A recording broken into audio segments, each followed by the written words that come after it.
ఒక ఎత్తు, ఆత్మ గౌరవం, స్వేచ్ఛ, సామాజిక న్యాయం మరో ఎత్తు.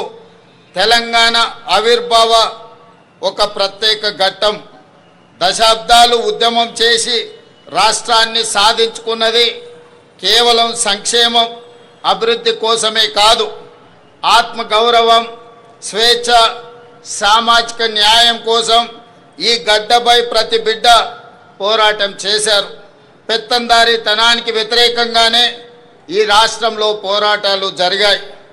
నాటి రాచరికం నుండి నిన్నటి నియంతృత్వం వరకు తెలంగాణ తిరుగుబాటు చరిత్ర మొత్తం చెబుతున్న సత్యం ఇదే.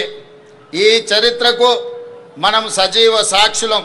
రాచరిక ఆలోచనలు, నియంతృత్వ పోకడలను ఓడించి కొత్త చరిత్రను రాసుకోవడం కోసం మీరు ప్రజాప్రభుత్వాన్ని గెలిపించుకున్నారు.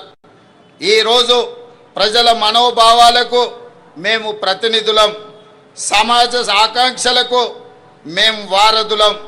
అందుకే మీరిచ్చిన ఈ అవకాశాన్ని మేము అధికారం అని సంబోధించడం లేదు, మమ్మల్ని మేము పాలకులుగా అనుకోవడం లేదు, మీకు సేవకులుగా బాధ్యత నిర్వహిస్తున్నాం.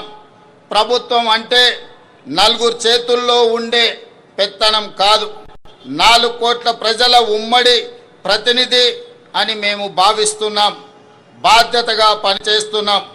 అందుకే ఇది కేవలం పరిపాలన చేసే ప్రభుత్వం కాదు, ప్రజాస్వామ్య ఆకాంక్షలను నెరవేర్చే ప్రజాప్రభుత్వం అని గర్వంగా చెప్తున్నాం.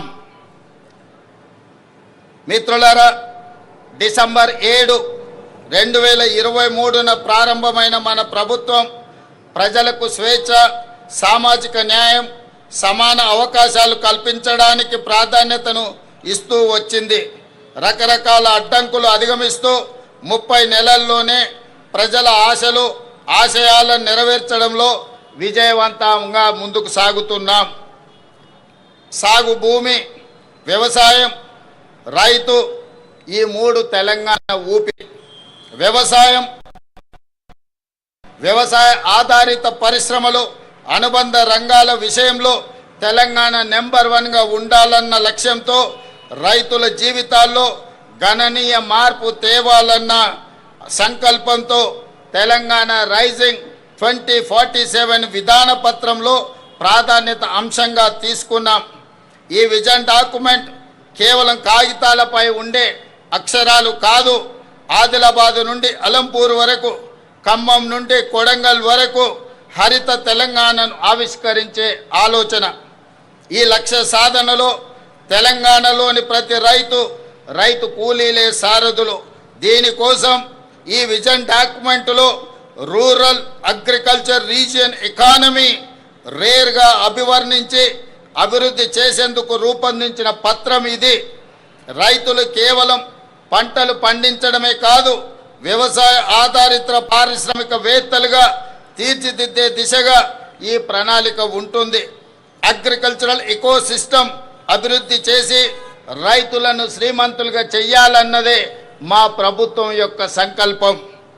2025-26 అంచనాల ప్రకారం మన ఆహార ధాన్యాల ఉత్పత్తి రికార్డు స్థాయిలో ఉంది. 2,36,00,000 మెట్రిక్ టన్నులుగా నమోదైంది.